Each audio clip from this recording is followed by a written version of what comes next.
Let's do a character building exercise. I did this last year and I think it worked really well. The idea is to start showing you, rather than telling you, how to go about building a character who is not one-dimensional. Okay? And so we're going to build 4 characters up here. And one of the main things that we're going to focus on is not doing the expected. Okay? And that's, I should have written down at the bottom. That's the other thing that's kind of like the last on my list there of ways to give depth to characters. Build into the character things that are unanticipated. Dave Wolverton had a great way of talking about this. He said, come up with your characters and then cast them in each other's roles.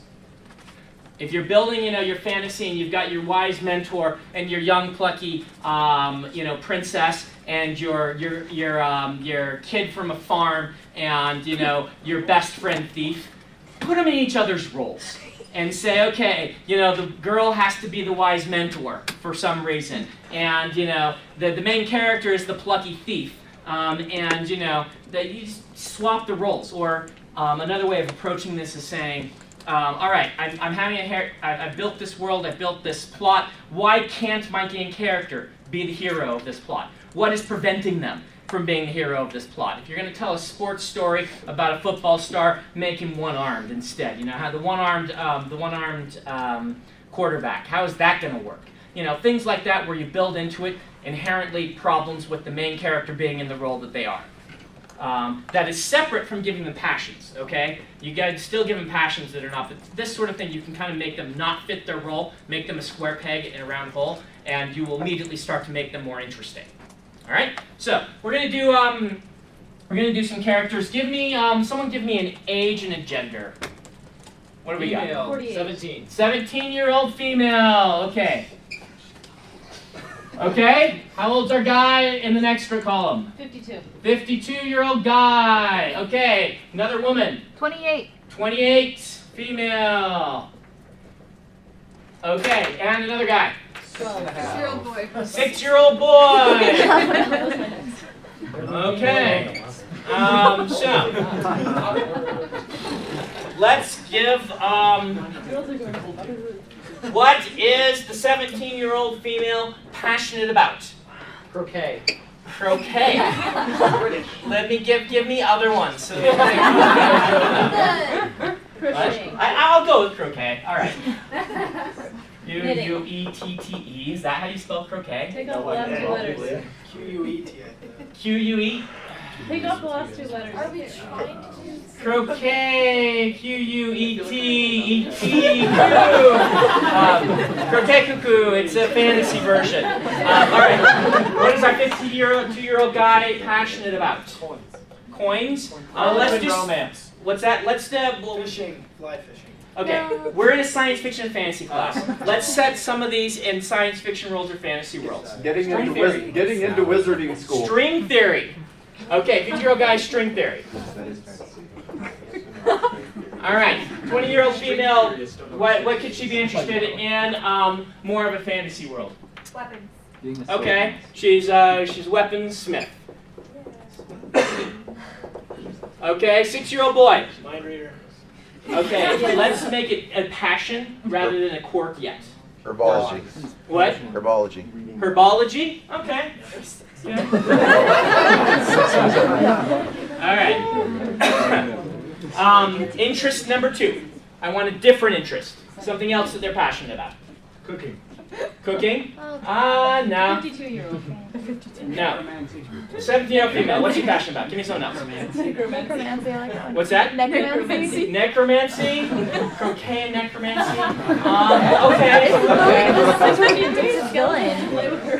Okay, I'm going to put her in a modern setting. Okay, so she's modern in the UK. Lives in the UK. Lives in 21st century UK. Okay? What else is the guy passionate about? He wants to get into wizarding school. I'm going to get string theory. He's in a science fiction world. I'm going to stick with science fiction. I'm going to say this is the year 2400. It's like avenging Zen gardens. Okay, we're gonna go Zen gardens. So things that are against the main plot line. Okay. 28-year-old female weaponsmith. What else is she passionate about? Puppies. You're going a little too weird, I think, on this one. Remember, these things don't have to be quite so weird. Let me just throw one up here. She's a guardian of her family. She's got younger siblings.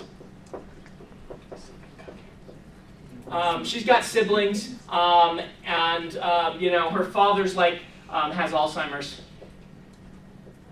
And she's just basically all about being in charge of her family. Since, you know, her mother's not around, her father has Alzheimer's, she's got younger siblings. Passionate about family. Remember, we don't have to make these all. The reason I'm throwing this one up here is a lot of these are kind of quirky. You don't have to push toward quirks all the time with these. Sometimes the most basic and most fundamental passions have that everyman attribute to them that are going to make the character much more sympathetic. And since we already have a 8-year-old female weaponsmith in the fantasy world, which is a little bit odd, I want to push this one towards something a little more normal. All right, 6-year-old herbologist. Superheroes. Color red. All right, all right. My 3-year-old is passionate about the color red. Everything has to be red. Okay. It's gonna be odd with hers. Okay, color red. All right. All right. So now we're going to add some more depth here. We are going to, let's see.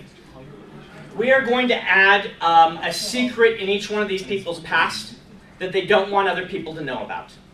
All right? Our croquet playing necromancer.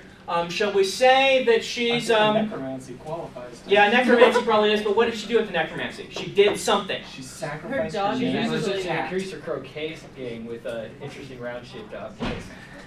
No, she Maybe had her dog Okay. is She actually... had a ritual with the neighbor's My cat. loved one back or something. Okay, maybe, okay. Loved one died. I'm kind of liking the loved one died. Loved one died. She's trying to use necromancy. Failed at raising them from the dead. And failed at raising them from the dead. Turned And, him into a zombie. okay, keeps him in okay, the cellar. okay, okay.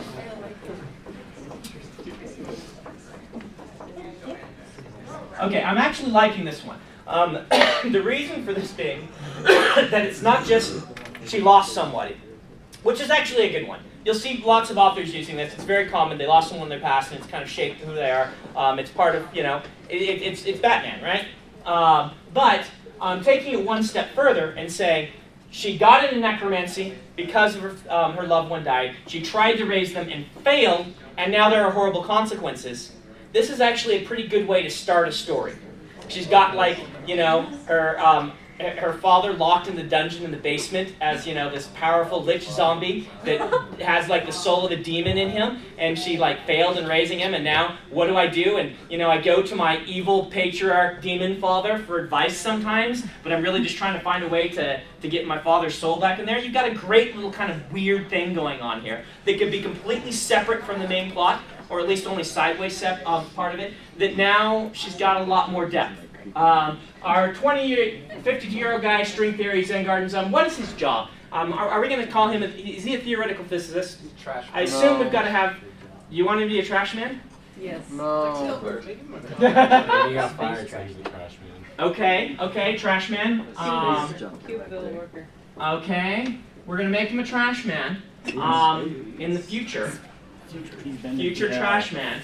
And so, how is this gonna how's this character gonna more tie together? What sort of secret does he have in his past? Let's get, you guys over here have been doing a good job. Give me something. He digs through people's trash to create his Zen gardens with. Okay, Zen Trash Gardens is pretty cool. But why is it trash man? Didn't like the government, wasn't there some conspiracy was involved in the government, so now he's forced into being trash man to stay low-key or something? Okay. He used to be a string theorist, but like he designed something and like his family died in an accident. So now Okay, let's stay away from family dying because we've kind of got two things, but I like the rest of that. Okay, he created something really dangerous. What did he create? Immortality. Immortality? A bomb. Bomb? How many like immortality? Raise your hand. I think- How many like bomb? Okay, none of you like either of those? Just kind of sitting there? Like, he created an alternate time loop. Because with string theories, you have Right, separate yeah, sides. okay. You have something Alternate like- time loop. He changed. Evil Okay, I like this. Immortal. Okay, time loops. He brought his evil self into the And so he did something with a weird time loop, and now he's in hiding. I can dig that. That's kind of working. All right, Weaponsmith. What's she got in her past? Obviously, her parents are dead. Okay. What's that? Sorry. Yeah, she does have to support the siblings. That's already something she got for her. We've got lesbian over here as a suggestion. It might be going back to the death of a family member, but maybe she was somehow responsible for the absent mother. Okay. Let's again stay away from the family member thing, just so we aren't leaning on. Normally, if you were writing this story, I'd say go for that. But we already have one here. I want to push. One story. What we could, they could be. Okay. They could be. No, they can't be because unless the string theory loop, you could actually use string theory to tie between these. What about a forbidden love interest? She's trying to take care of her family, but let's say that she wants to be with somebody else, but her Okay, I'm going Her to. blacksmith. I would say go ahead with that one, except for one thing. I want to push you away from assuming that the woman's passions and plot have to be about a love interest. This is what's that? She's an anti-war pacifist. Okay, okay, that could be something. Let's just throw out a few more to force you guys to think. Do you see why I stopped that? By the way, it would be just fine to do that, but a lot of people, it's just part of our natural thing, is to assume. You know, you didn't throw out for the 50-year-old guy love interest. You threw it out for the 28-year-old female, because we're going to assume that if a 20-something female is in a book, that they're there and that their main focus is going to be on a love interest. And I want to push you away from doing that, just because it's going to be what's expected of you. You guys heard of the Bechdel test?